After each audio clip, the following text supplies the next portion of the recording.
Welcome back to a conversation so chewed. Even Kai, how you subscribed. In today's video, we're talking about Genshin Impact yet again. There seems to be more development going on over that. Well, at this point, I guess it's pretty muda, and by that I mean useless because, well, man, they did the whole Google Classroom and everything, but nothing happened.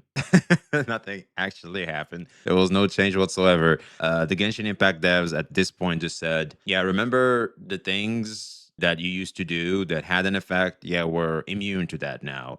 Try something else. And by something else, just basically nothing else you can do besides actually getting up and just quitting the game. You have to cut your losses, find something else, find something new to do, and move on. That's the only way for you to, let's just say, show your displeased and hopefully get different results this time. Because obviously, they did what they usually do and it didn't. That plan did not work. Used to work in the past, right? There was the whole 10 pull incident. Those first 3 pulls, then it became a 10 pull. Well, that's not bad, right? You got also the whole first ever drama, right? I think there was also 3 fouls or something like that. They also gave a 10 pull. So typically, when there was this much backlash, Genshin does something for its fan base. Yeah, this time they just didn't give a fuck. Yeah, they just was like, nope. You're gonna put that in your pipe and you're gonna smoke it and you're gonna sit your little ass down because now we know Your ass ain't gonna be nowhere. and actually truly voice our negative opinion about the game, and we're really taking matters into our own hands, right? In somewhat of a civilized fashion, minus Google Classroom, of course. I feel like we should be heard, and the developer should respond positively to how, well, let's just say, upset the player base is, right? But it seems to not be the case because obviously, due to the business model of gacha games and how predatory they are, the more predatory they are, the more money for them. Therefore, they are at a, let's just say, a crossroad where they have to take a path, either player satisfaction or more money. Now, they don't need more money, but they can always get more money. And I don't know if you've been born yesterday, but that's typically what people like to choose. Not always, all right? I'm not going to sit here and pretend there isn't some cool individuals out there. I should know. I was homeless up to recently. If it wasn't for amazing individuals who didn't choose more money and instead chose, let's just say, being a human, I probably wouldn't be here right now. And so, yeah, I mean, you just got to be careful and most importantly, know exactly what you're dealing with. And once you recognize what you're dealing with, you also have a choice to make. You either stay there in a, let's just say, toxic dynamic, toxic relationship, whatever you want to call it, or you cut your losses and move on because sometimes that toxic pool you're in is simply not going to change. You can try and purify it like we just tried, right? You boycotted, you did the Google Classroom, you did all that. It didn't work. Well, obviously, purification has failed. Maybe it's time to pack it up and move on. And that's what seems to be happening because, well, we have good old Glaive Keo going over once again why the players are finally quitting Genshin Impact. And if you think about it, what else can you do? If you're a dissatisfied Genshin player, what is there to do? You have no other recourse. That's it. You are at a crossroad. You keep shoveling shit in your mouth, or you move on. You say, look, man, I know it's hard. I've been there multiple times in different areas of my life, and I think most of us are. Most of us have. The reality is sometimes the healthiest thing you can do for yourself is to cut your losses and move on. It's hard to do, very hard to do, because we're creatures of habit. We like familiarity. Once we find something, we familiarize ourselves with it. Very hard to just let go. That's why clones are a thing, because you're already familiar with something. You're more inclined to want to give it a shot or move on to that one. That's why a lot of people go from one toxic relationship to the other. The reason why is because there's familiarity to that. It's a very fascinating phenomenon when it comes to us. How can we be so smart and yet so stupid? It's pretty interesting, right? But so yeah. Anyway, let's go over why the players are finally quitting Genshin Impact. Like I said, for me personally, before going in it, my theory is, well, players have no other recourse anymore. That's it.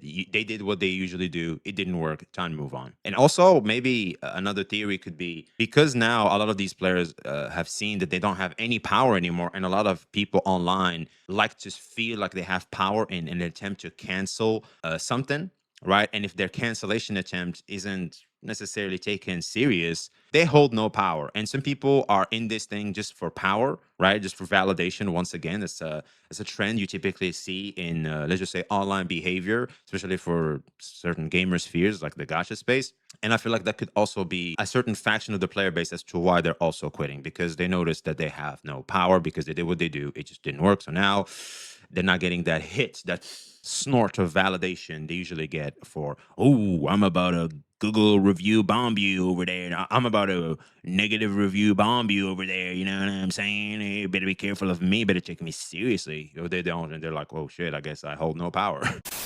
If you enjoy this type of content, make sure to like, comment, subscribe, and turn on the notification bell to not miss any updates. I guess I better go subscribe to VXV Gacha. If you have been anywhere near the Genshin community lately, you already know what's up. It seems like the cycle of FOMO is fading. The corporate disappointment is getting too big to handle. Predatory tactics are being introduced more often. Remember, players, playing a game is still contributing to its success. Yep. See, that's the thing, man. Players just won't admit you are addicted to this shit. You are addicted to Genshin. You love Genshin because here's the thing. A lot of players don't have the device to be able to play other games. Genshin is peak gaming experience considering their device. That's very important to take note of. Very important. And so that's why they just won't. And here's the thing, man. Despite the displease, people are ultimately are going to look at themselves at an individual level in their day-to-day experience. And when they look at their day-to-day experience, they might just take the slop, the Genshin slop. For them, it's better than nothing, or better than a lot of the experiences they already have in hand, because it's just not as let's just say flashy or vibrant as Genshin, right? And it is what it is. I mean, they know, but they just don't have any better recourse, and that's something very important to keep in mind. Often than quality of life updates, and it has all pushed a massive wave of players straight to the edge. Usually when someone makes a post criticizing a multi-billion-dollar earning nuclear reactor owning powerhouse like Genshin Impact, the hardcore defenders tear them apart like meat in a pool of piranhas. They call you a bunch of stuff: a toxic, problematic hater, a liar, or a larper. Trust me. I'll be honest. I think it depends on your messaging. Because in my experience personally, I haven't seen much Hoyo shields. I haven't. Truth be told, I haven't. Because typically when there's a sentiment, it's a sentiment that's the general consensus, and a lot of people just fall behind. And that's when I typically talk about, negative things about Genshin Impact. But just shitting on it or comparing it to Wuthering Waves, just we're sitting there, everybody's minding their own business, and out of nowhere you go, Wuthering Waves is better than Genshin Impact because such and such, because I'm trying to take advantage of the tribalistic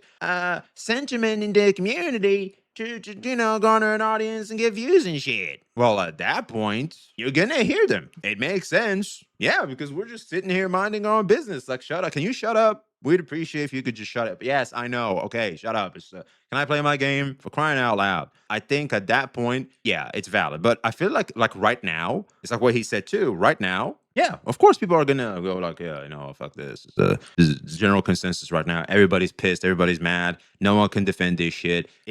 People are shitting on Genshin for a good reason, and we feel it too. And because when they can understand exactly where you're coming from, people will not react as negatively to criticizing their game as you would when there's not much going on that's actually touching them, if that makes any sense.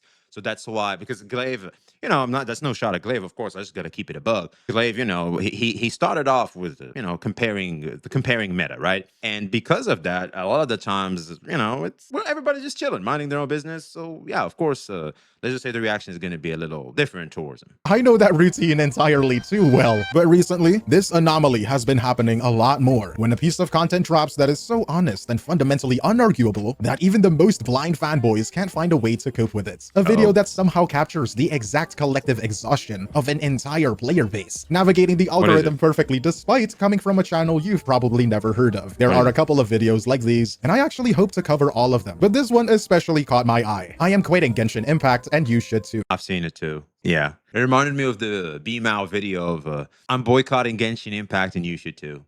I don't know why. It reminds me of that. But yeah, it's he's got a point. You should too. Because he's quitting, and if you want to make a difference, you gotta quit. Yeah, you gotta stop. There is this video that is absolutely popping off right now by a creator called The Great JP. There's a lot of videos popping off right now with I'm quitting Genshin Impact. I got a lot recommended, and typically they're girls. Why is it always the girls? I'm quitting Genshin Impact. You should choose the one we've seen.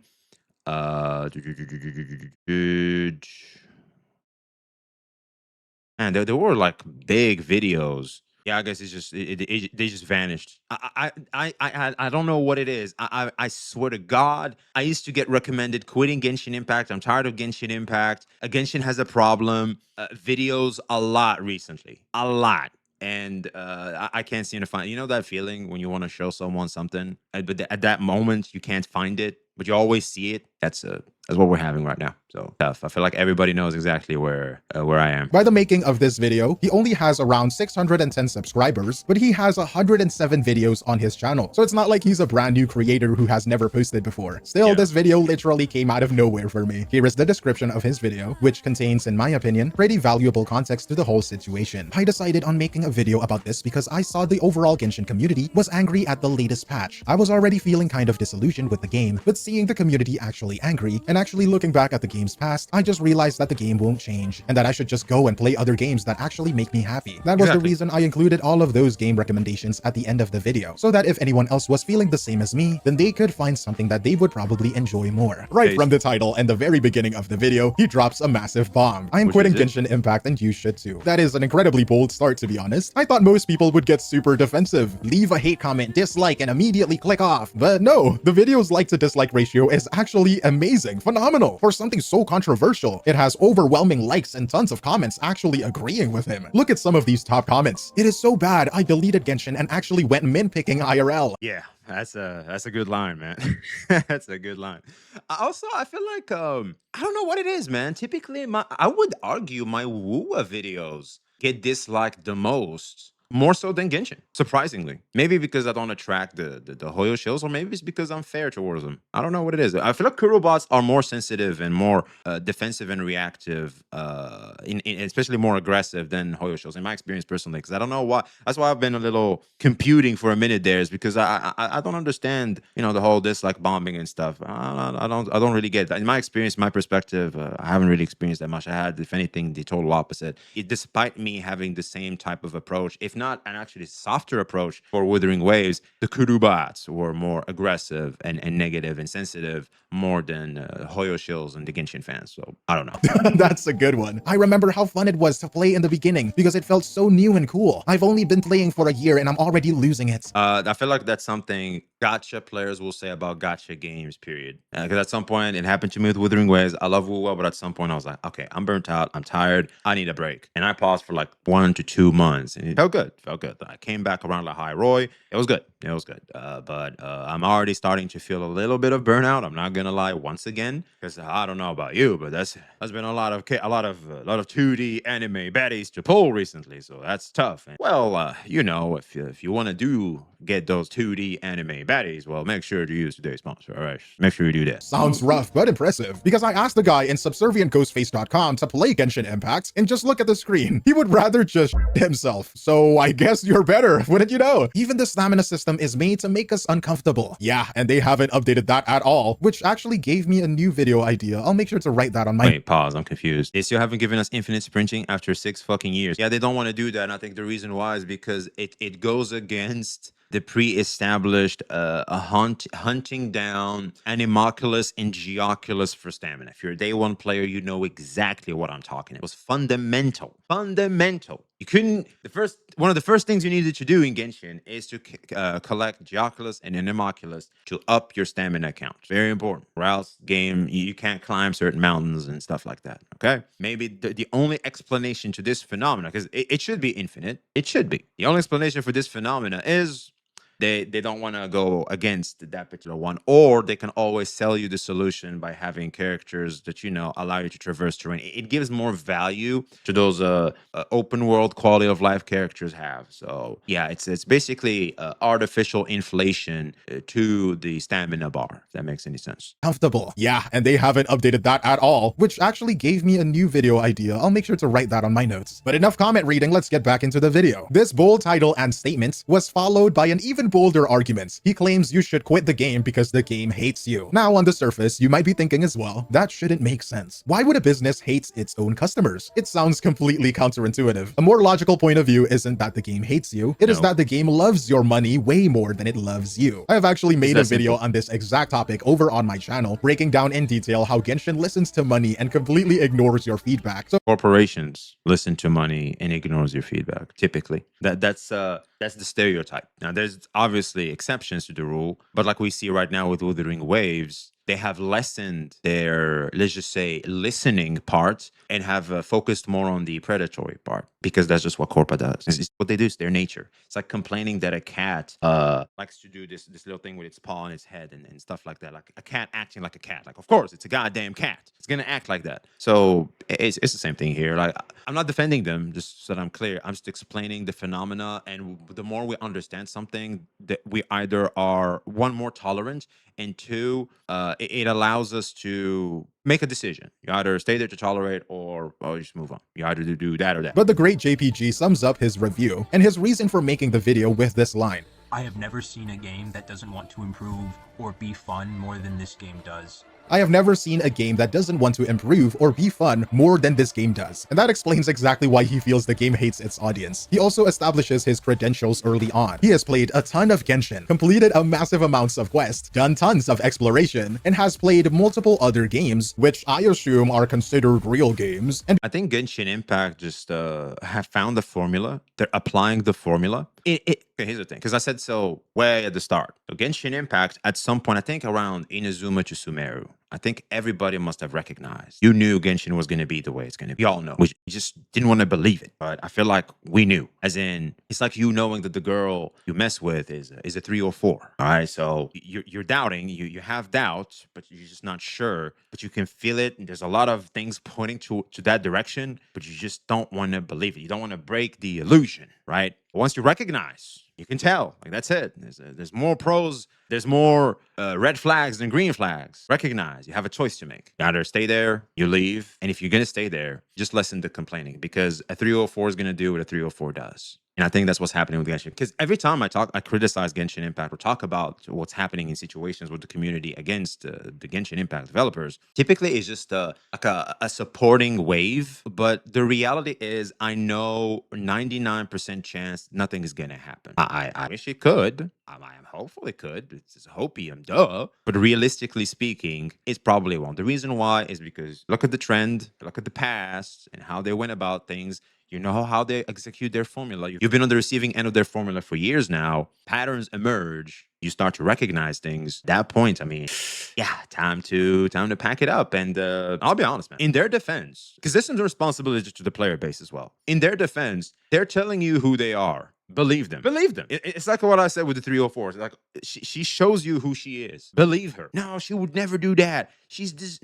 no. Yeah, we've all been in your shoes, man. All right, just take the L. You know what I'm saying? It's like, come on, it's fine. It happens to the best of us. It is what it is. I've heard this very interesting line recently. Reality, or people, or things we interact with are typically what we project what they are. But we never really take them at face value, / if you don't know them enough, you can't put out like, let's just say, put a stamp on them of exactly what they are, because you can't. That's just inaccurate. That's just a projection of just small elements you have found in your first interactions with them. You can't necessarily say, or accurately, 100% accurately say, this is exactly what that is. No, that is false. That's inaccurate. You are projecting what you think based on what you've seen is everything. Well, that's usually inaccurate. It could be. Sometimes you could hit the nail on the head, but usually you're not. So that's something very important to keep in mind in what everything you interact with, and some things that are part of your life. But for Genshin, I feel like, considering the track record, that's it. It's confirmed. It's been more than 3 years now, because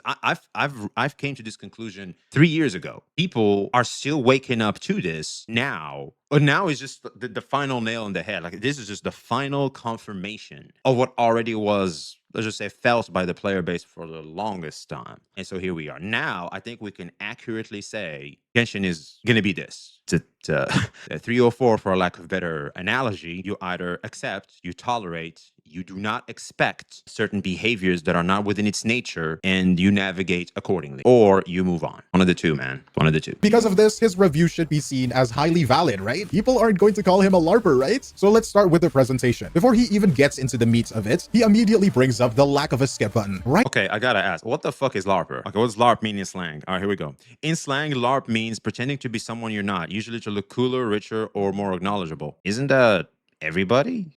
Everybody's putting on a show. That told me his opinion of the presentation wasn't going to be so good. Here is what he says word for word in his video. Genshin's cutscene presentation is shockingly bad. It was outdated the year it was released. and has not improved at all in the 6 years since. It's actually on par with Sonic Adventure from 1998. And I do mean that. The in-game cutscenes have the character models do the same stock animations, the mouth animations are not synced to match with the English dialogue, or any language that isn't Chinese, they are unskippable, and everyone's— There it is. Right there.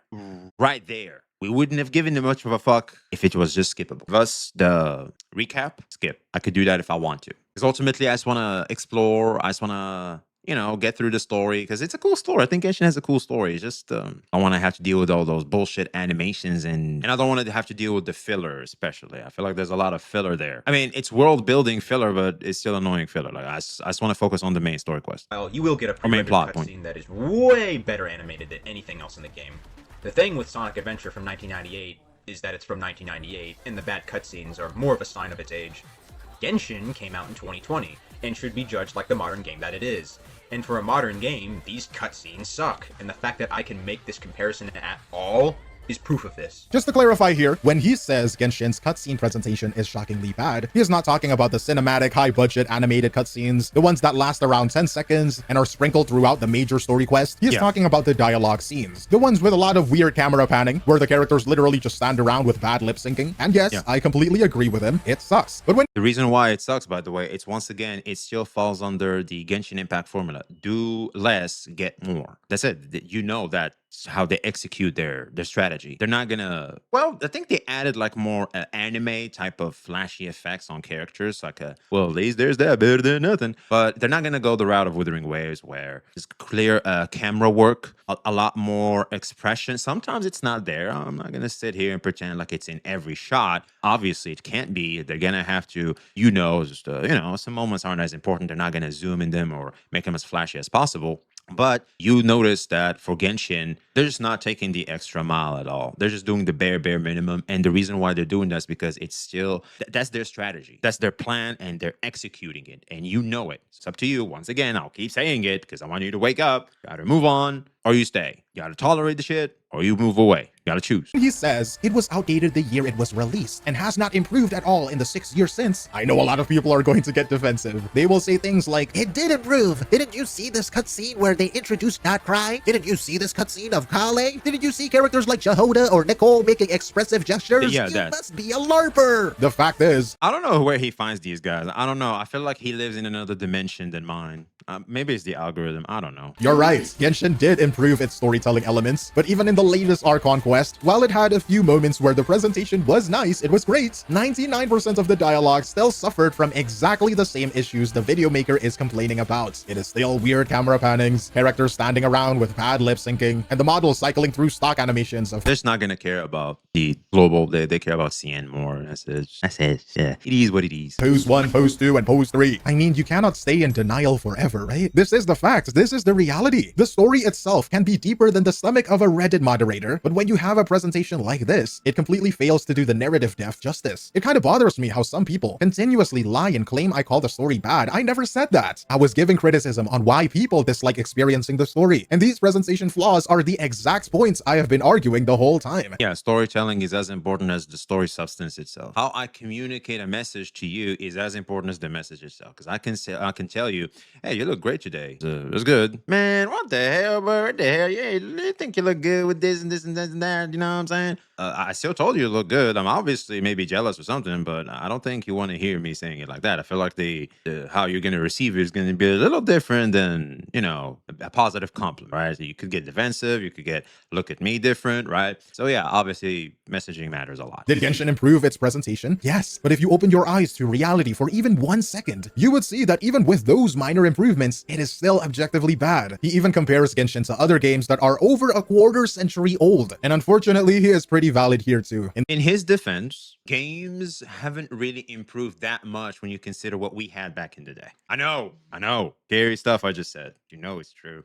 We had a lot more slop recently, and Genshin took advantage of, let's just say, somewhat of a tolerance towards sloppy stuff like that. Because back in the day, that was something, right? That was something. But now it's not something. But they'll make you think it's still something because they're just lazy, trying to cut corners. Look at what's that? Ubisoft, EA, stuff like that. They're very lazy. They're just, gaming up until recently, at least. There was a small period in time where around Genshin time, actually, I think games weren't inherently always well polished and good, right?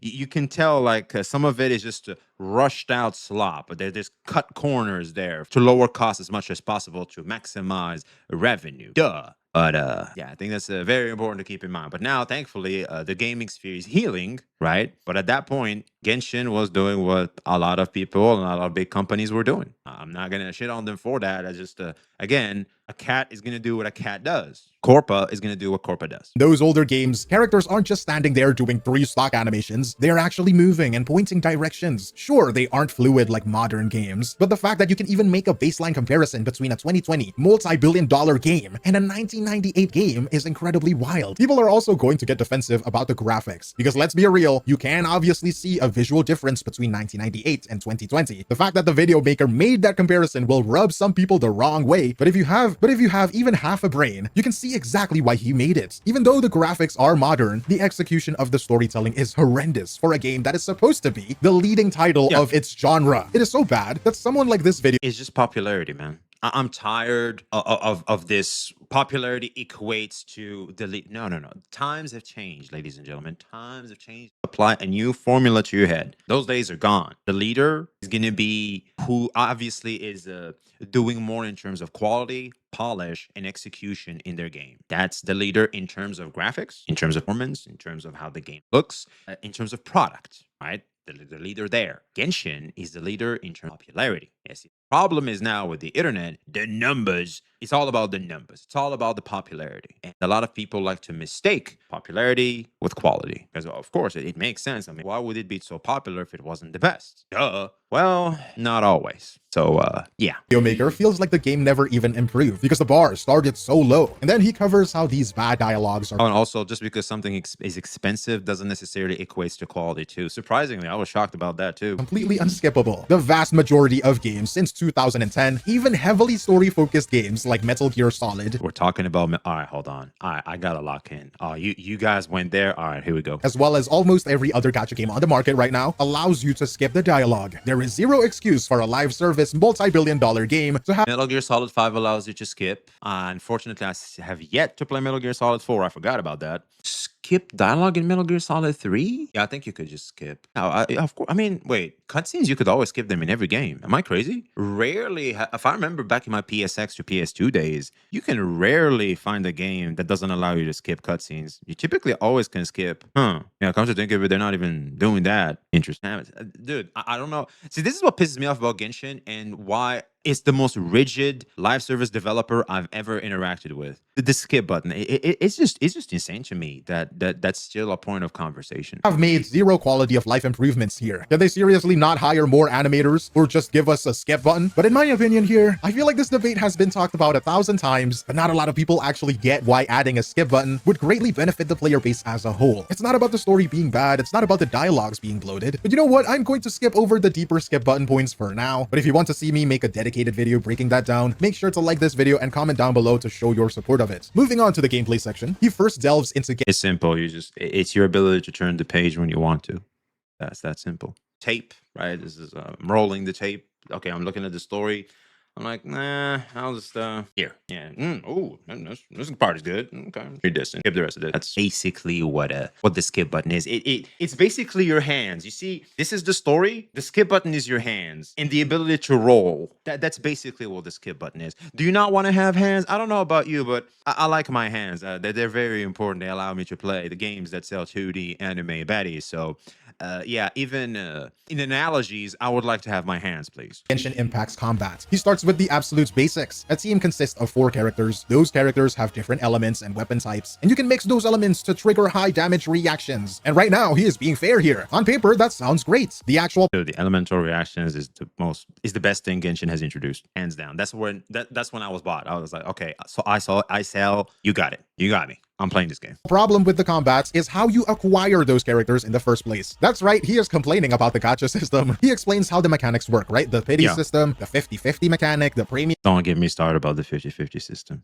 I'm about to crash out. currency, primo gems. He mentions the punishing weapon banner, though he completely skips over the fact that it is historically one of the absolute worst weapon banner systems in the entire gacha space. Maybe he just forgot, right? I think most of us remember the incidents, right? W Tectone. Tectone, your sacrifice will never be forgotten. It didn't matter, unfortunately, but it won't be forgotten. In a worst case scenario, you would have to spend up to 340 pulls just to get a single 5-star character and their ideal signature weapon. A common defense used by the Genshin fanboys Get in is, early. Well, you're right, but it rarely ever goes that badly, so it's fine. you know what? I would argue that the fact that it even has a chance to go that high should be called out. First of all, the pulls in these gacha games are incredibly over. There it is. Nothing is more important than this point right here. Why is it so damn high? The reason why it is simple. Because as soon as you get into playing these games, you are immediately being conditioned into thinking that this is worth this. Look at the scarcity of getting this, and you're like, well, of course, it makes sense as to why this costs that much.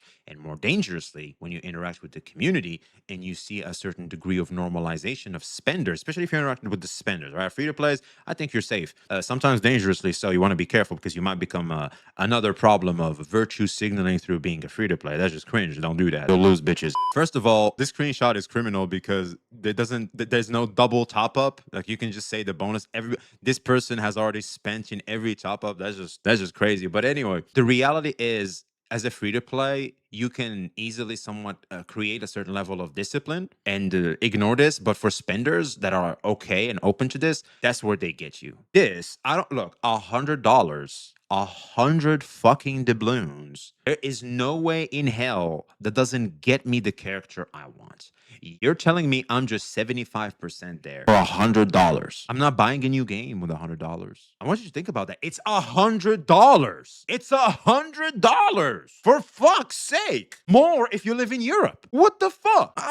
Yo, look, I'm in shock right now because the more I think about this, the more insane this looks. $100, my ninja. Jesus. Second of all, look at this current patch. The game only gives you around 60 free pulls total to hit. Again, it's on purpose because they want this to make sense to you. It's by design. It's not done randomly. It's by design. It's artificial inflating value of this stuff. They're just inflating the fuck out of primo gems. They're inflating the fuck out of Genesis crystals and pull currency for you to look at this and go, well, you know what? Considering how hard these things are to get, they get you. I've been there. You've probably been there. Very most important message in basically a lot of the things in your life, really. It's not just these gacha games. It's very important in every dynamic you interact with that, let's just say, especially is resource oriented. To hit 340 pulls, you would have to spend around 6 entire patches like this, saving every single pull. That is roughly 9 months of total hoarding just to guarantee a character and a weapon. And before you riot in the comment section, there is no use defending this. I guarantee you that if Genshin unexpectedly increased the average rewards to at least soft pity 75 pulls per patch, everyone would be celebrating, including the defenders. So that's not even nearly enough. In NTE, you can reach pity with 100% guarantee, as in you get to choose. So every time you see the 2 characters that are coming in the next patch, you can choose one. With the monthly pass, you can even get a character and a half. So say, for example, I get an early. The next character, I can guarantee. I can get both. Shit. Considering the percentages of getting an early, that small 1% chance, I think the difference is like 0.20% difference or something like that. I'm seeing a lot of earlies in NTE, and a lot of players I see reporting earlies more than ever before in a gacha because of that small percentage increase. And I think NTE also, because of the Rainbow Bridge, I got a lot of earlies through the Rainbow Bridge. It's a small chance, but it's there. It happened to me multiple times. And also the increase of percentage of triggering an early, you are more likely when you consider a majority in the overall player base, more likely than not, a lot more players are going to get earlies with the NTE system than the Hoyo formula. That's just a fact. And so when you take those into consideration, That's why I keep saying the NTE gacha system is something these games have to implement as well. Because I think by far, considering what we have right now, it is by far the best, hands down. Let's not be hypocrites here. Speaking of rewards, he breaks down the mathematics of it next. To get 100% guarantee for a featured 5-star character, you need 180 pulls. One pull costs 160 Primo Gems. Do the math, and you will need a grand total of 28,800 Primo Gems. What? Goddamn! How do you hit that number? You do the quest, level up, clear achievements, or grind exploration. And you know how it is already. The video maker has a massive problem with all of it. Explains how he quits the game, I guess. We have already talked about how bad the main quest experience is for him without a skip button, but for side quests, it's even worse. That's what really annoyed me. What do you mean I can't skip the side quests? They don't matter. And I'm just getting Mora. What do you mean I can't skip that? That's so dumb. Because there is zero voice acting. Of course, he brings up the infamous Aranara World questline, an 11-hour slog that stands as an absolute meme of a quest for a spit amount of rewards. I want you to think about that for a second. Oh, by the way, you don't even have, I think R&R quest is something you really have to lock in because they don't guide you. You actually have to find them and everything. You need a guide and stuff. And it's not even that big of a deal. I didn't finish it. I did a bit of it, obviously, because you have to interact with it because what else are you going to do?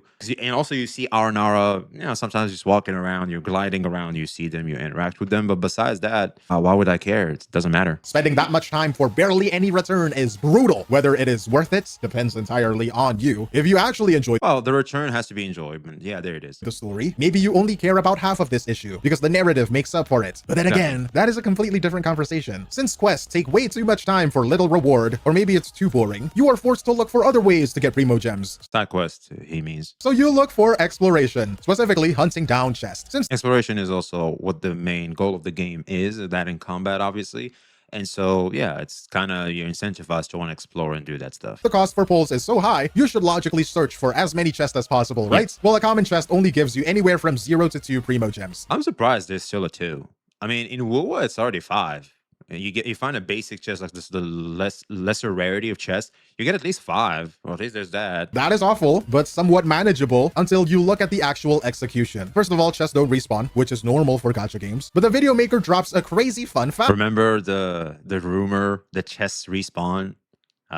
Good old days. The first two regions combined, Mondstadt and Ligue, have more chests to collect than the Batman Arkham games have Riddler trophies. And remember, we are currently at like 6 or 7, 6, 7, 6, 7. So that chest number is astronomically higher. Unfortunately, the Genshin devs completely lacked the foresight that the Arkham devs had. In every Arkham game, each area has its own Riddler trophy grid that marks off every single one you have collected. For those who don't know, and I had to search this up myself.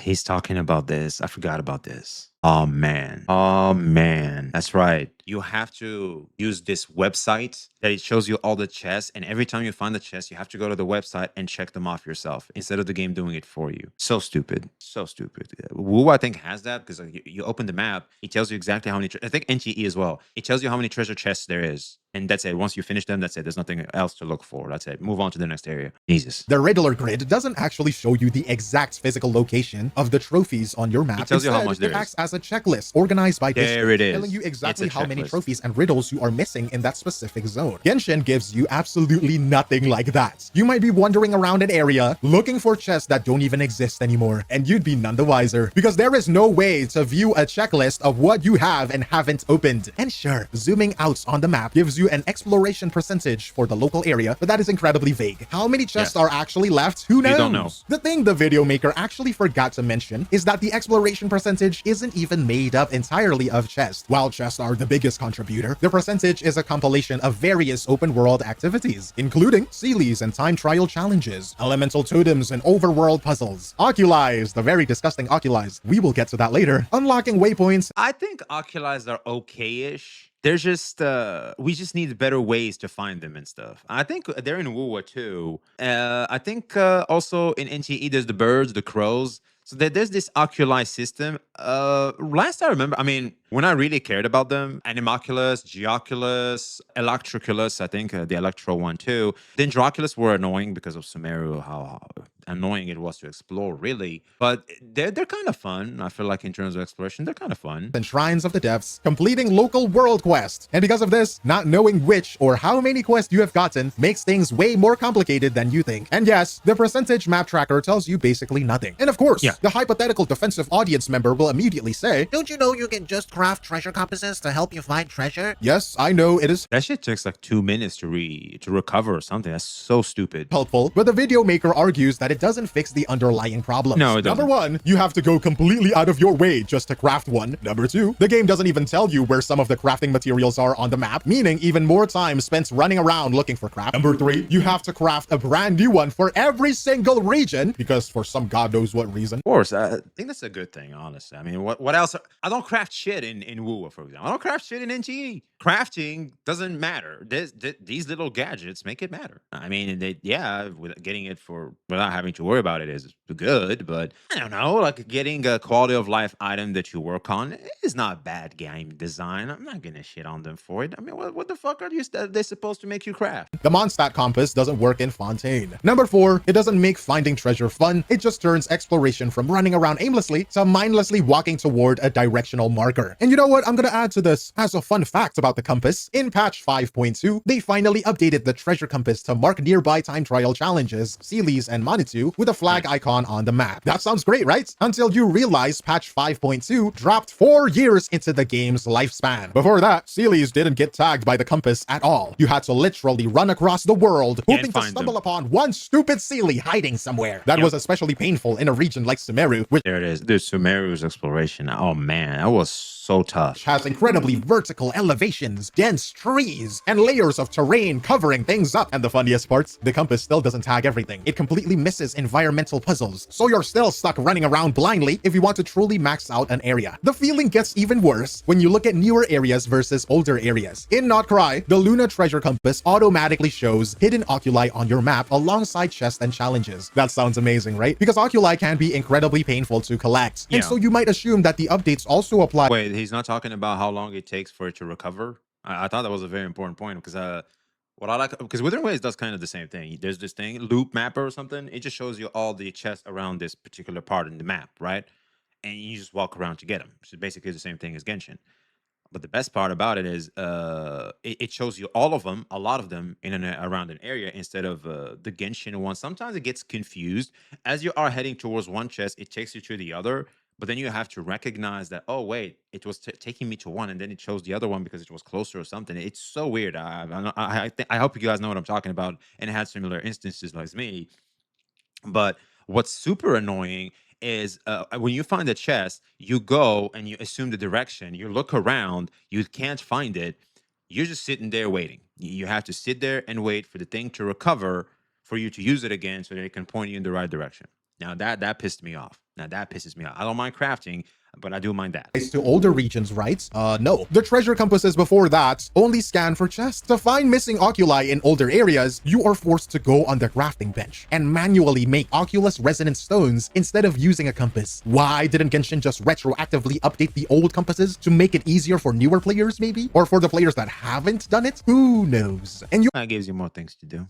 You know, it's what what these games like to do. So, okay, the more things you have to do. It's like why you can't claim double for bosses. Because if you have to fight bosses to ascend your character, it takes you longer. Therefore, it's more playtime. Therefore, it creates the illusion that, oh, well, look, you played for more time this time around. You know, there's things to do in the game, right? It's to cover the fact that these games are empty as soon as you finish the main story. you only get about 60 Primo Gems per level when upgrading the statues. Just like chest, there is no grid or checklist telling you which ones you have already picked up. And you know what? To make matters worse, you have to craft a brand new detector item every single time you want to find one Oculus. I remember back in my day, back in Sumeru, which historically launched with the highest number of oculi in the game, several of them were locked behind World Quest. So if you watch those online online video guides showing you the optimal routes. You will find out the hard way that some of them are physically locked behind unvoiced story quests that take 11 hours to complete. That entire region is cursed. But anyways, let's mentally reset, okay? Next, the video maker criticizes character building. While I don't think he has an issue with the concept of character building itself, he shows a lot of discontent with how long it actually takes. Maxing out a single character requires a massive amount of resources, and realistically speaking here, you could get fully built in a few days if you're insanely lucky, but it usually takes weeks of pure grinding. The video maker blames this entirely on the resin system, and while that's true, he mentions that actual games don't do this, and that other gacha games have much better versions of an energy system. He is right, but a stamina cap isn't just a Genshin problem, it is an industry-wide problem for the majority of games in the genre. However, I think his focus is on the wrong thing. Yes, the resin system is a massive bottleneck, naturally generating only 180 resin every 24 hours. The hell? It doesn't even max it out? Jesus.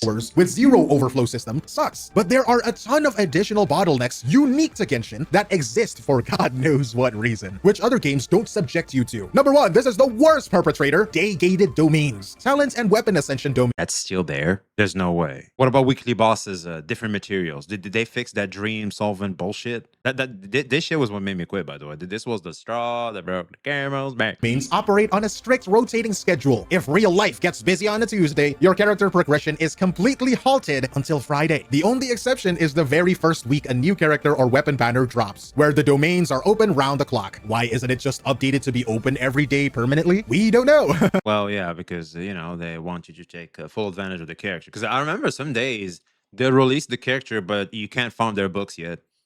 Yeah, you gotta wait. Or you better get ready by leaks, because I don't think they told us at some point what the character needs, so... yeah. Local specialties. Do you remember these bad boys? To ascend characters, you need local open world plants or flowers or items that take 48 real world hours to respawn. This forces you to completely pause your progress for days or awkwardly ask to raid a random stranger's world in co-op. And if those items are locked behind a regional story quest, tough luck! You have to spend hours clicking through unskippable dialogue before you can even farm for your character. Weekly boss. Shrouds domains. To raise a character's talents past level 6, you need unique drops from weekly bosses. You can only claim rewards from each specific boss once per week. Why is it only once per week? The game is 6 years old. Why are we still having this problem? WoW also does this, but you can claim the same boss materials up to the weekly limit. If you can claim rewards for any up to 3 times per week in total. This means you can fight and claim materials from the same specifically boss all 3 times, or split your 3 attempts across different bosses.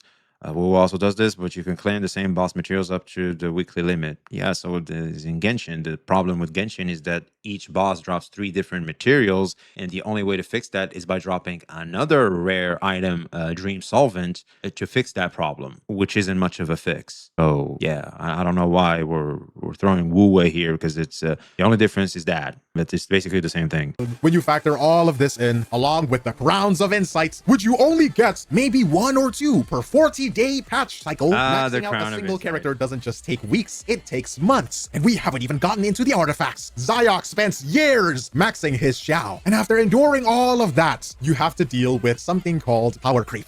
You just spent months fully Power creep is not limited to just Genshin. So. maxing out your brand new units, only to realize the newest endgame updates completely panders to an even newer character, leaving your freshly built units completely useless. Fantastic! But hey, I guess that is just how things are, right? This is the game you're defending, right? But to wrap things up, here is how the video maker concludes his departure from the game. What, are you gonna do nothing with your life because the sun will explode in like a billion years? Sure, I might not be able to change the developers' minds or improve the state of the game, but I can do one thing. I can at least make sure they don't succeed in actually wasting my time.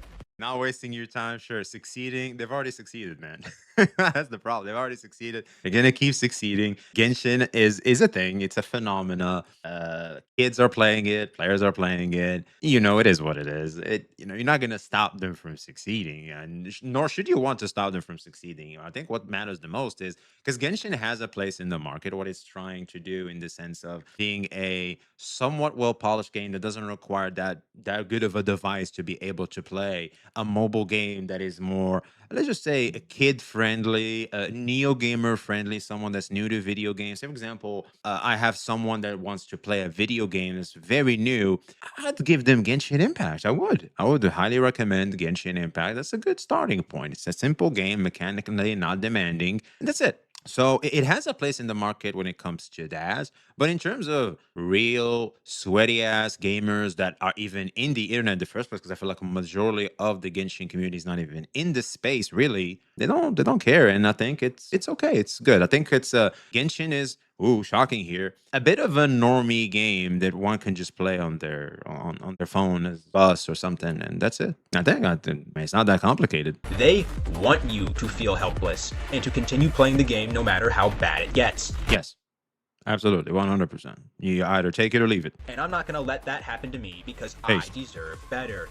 You deserve better. That's why I'm Yeah. quitting, and you should too. In my opinion, it is a solid video with valid reasoning throughout. He makes some pretty bold comparisons, but you can clearly see how the dots connect. Sometimes he doesn't get into the specifics of the arguments, but I help to fill out the gaps, don't worry. The thing is, after finishing this video, I actually left with more questions than answers. If the video maker happens to be watching this, I really hope you make a follow-up video to address a few things I am sure a lot of other players would love to know. What are I they? saw your comments on a reaction video mentioning that you started playing Genshin back in 2024 during the Fontaine era. In the beginning, Also, if you believe me, if I told you that I haven't played this game for 6 years, I started playing in February 2024, so a bit over 2 years. I'm also not old. I haven't hit 20 years old yet. But I'm really glad you liked my video. I made it for multiple reasons.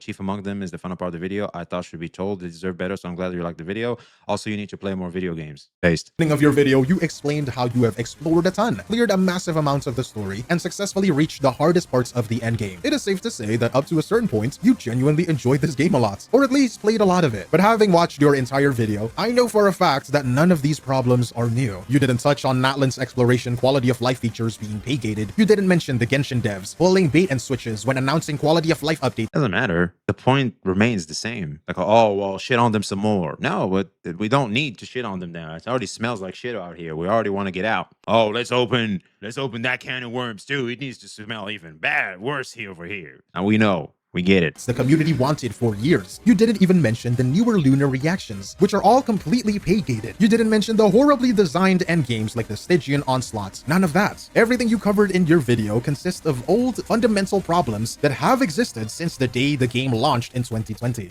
That's his point. That's the point. The fact that there isn't change, that the fact that despite the years, despite this much criticism towards those mechanics and demands of change, nothing happened. That's the whole point. That nothing is more dangerous than that. 4 points was that the game refuses to improve, and I get that. But if that's the case, it opens up a massive question. Why did these long-standing day one issues only become a breaking point for you now, after you already poured hundreds of hours into the game? Why for Because hopium runs out, rainbow state. Okay, I know a girl is bad news. But damn, she's fine. She makes me feel things. I get with the girl. Get satisfaction. We do things. Guess what happens? With people in general finally get the thing. Oh, they start to lose that spark, right? The rainbow days, the rainbow phase, it starts to dissipate slowly but surely. Then reality hits. You start to see the thing for exactly what it is. No filter, no, the desirability is not the same as it was. The passion is not the same. Guess what happens?